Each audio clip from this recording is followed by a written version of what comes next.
শুনুন, আমাদের কাছে কিন্তু ইনফরমেশন আছে মাল কিন্তু এই রোড দিয়ে পাচার হবে, ঠিক আছে? আমাদের যে করে হোক না করে পাচারকারীকে বাদে ধরতে হবে, বুঝতে পারছেন? হ্যাঁ ম্যাডাম, অবশ্যই ধরতে হবে। আমাদের কাছে ইনফরমেশন আছে যে এই রাস্তাতে পাচারকারী।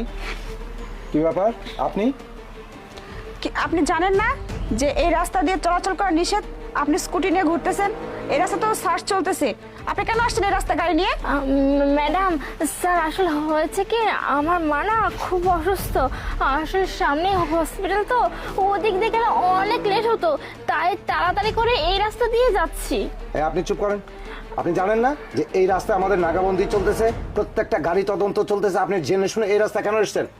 আপনি যদি যাচ্ছেনই হসপিটালে, তাহলে আপনার মা যে অসুস্থ সে প্রমাণ দেখান, প্রেসক্রিপশন কিছু আছে সেটা দেখান।